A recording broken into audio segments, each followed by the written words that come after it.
Hello friends, आज की कहानी का शीर्षक है जब डर हार गया। क्या साहस का मतलब डर का न होना होता है या फिर डर के बावजूद आगे बढ़ना ही असली साहस है?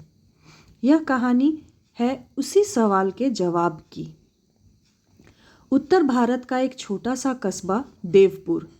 चारों ओर खेत, बीच में कुछ पक्की सड़कें, एक सरकारी स्कूल, एक छोटा अस्पताल और लोगों की जिंदगी। देवपुर शांत था, लेकिन उस शांति के नीचे एक डर छिपा हुआ था। यह डर था सच बोलने का। लोग सब जानते थे, सब समझते थे, पर बोलता कोई नहीं था। और इसी शहर में रहता था अर्जुन, 15 साल का एक साधारण लड़का। ना बहुत तेज, ना बहुत कमज़ोर, न स्कूल का टॉपर, ना आखिरी नंबर वाला। बस एक आम सा बच्चा जिसकी सबसे बड़ी पहचान थी डर। अर्जुन डरता था, ऊंची आवाज़ से, झगड़ों से, सवाल पूछने से और सबसे ज़्यादा गलत के खिलाफ बोलने से।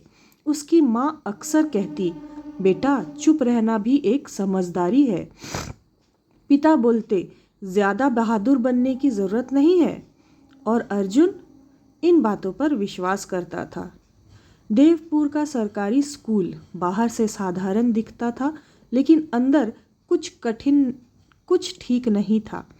नए हेडमास्टर शर्मा जी कागज़ों में सख्त और असल ज़िंदगी में अन्यायी। कमज़ोर बच्चों को डांटना, गरीब बच्चों को अलग बैठाना और शिक्षकों को चुप करा देना। सब जानते थे, कोई कुछ नहीं कहता था। एक दिन अर्जुन ने दोस्त रवि को सबके सामने डांटा गया, सिर्फ इसलिए क्योंकि वह फीस समय पर नहीं ला पाया। रवि की आंखों में आंसू थे, पूरी क्लास चुप थी। अर्जुन का दिल जोर जोर से धड़क रहा था। वह कुछ कहना चाहता था, लेकिन आवाज़ गले में अटक गई। उस दिन अर्जुन ने पहली बार अपने डर से नफरत की। उस रात अर्जुन सो नहीं पाया। वह दादी के कमरे में चला गया। दादी देवपुर की सबसे बुजुर्ग महिला थी। दादी ने अर्जुन को देखा और पूछा, डर लग रहा है? अर्जुन ने सिर हिलाया। दादी मुस्कुराई, तो अच्छा है। अर्जुन चौंक गया। डर अच्छा कैसे हो सकता है? दादी बोली, डर हमें रोकता नहीं, हाँ, वह हमें बताता है कि अब साहस की ज़रूरत है।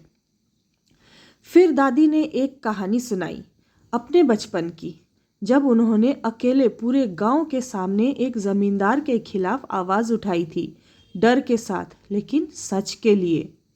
उस दिन मैं कांप रही थी, दादी बोली, पर मैंने सीखा साहस डर के बाद पैदा होता है, सबसे पहले नहीं। अर्जुन की आंखों में नई चमक थी। अगले दिन स्कूल में फिर वही हुआ। एक और बच्चे को अपमानित किया गया। इस बार अर्जुन का दिल तेज धड़क रहा था, हाथ कांप रहे थे, आवाज़ नहीं निकल रही थी, लेकिन दादी के शब्द गूंज रहे थे, डर अच्छा है। अर्जुन खड़ा हुआ। फिर क्लास ने उसकी ओर देखा। सर, उसकी आवाज़ कांप रही थी, गलती बच्चे की नहीं है। सन्नाटा। हेडमास्टर ने उसे घूरा, बैठ जाओ। अर्जुन बैठ गया। उस दिन कुछ नहीं बदला, लेकिन अर्जुन बदल गया था। अगले हफ्तों में अर्जुन फिर बोला, कभी अकेले, कभी दोस्तों के साथ। हर बार डर लगा, हर बार आवाज़ कांपी, लेकिन अब वह चुप नहीं रहता था। धीरे धीरे दूसरे बच्चे भी बोलने लगे, फिर कुछ शिक्षक। साहस अकेला नहीं रहता, वह फैलता है। एक दिन स्कूल की निरीक्षण था। शर्मा जी ने धमकी दी, कोई कुछ बोलेगा तो अंजाम बुरा होगा। डर फिर लौट आया। अर्जुन पूरी रात सो नहीं पाया। सुबह दादी ने कहा, आज शायद तुम्हें सबसे ज़्यादा डर लगेगा और वही दिन सबसे ज़रूरी होता है। अर्जुन गया। सब अधिकारी ने सवाल पूछा, सब ठीक चल रहा है? कमरा चुप था। अर्जुन खड़ा हुआ। इस बार आवाज़ कांपी नहीं, उसने सब बताया, पूरा सच। जांच हुई, शिकायत सही पाई गई, शर्मा जी हटाए गए, स्कूल बदला, लेकिन सबसे बड़ी बात, अर्जुन को कोई पदक नहीं मिला, कोई अखबार में नाम नहीं आया, पर जब वह घर लौटा दादी ने सिर पर हाथ रखा और कहा, आज तुम बहादुर बने, आज तुमने अपने डर को दोस्त बना लिया।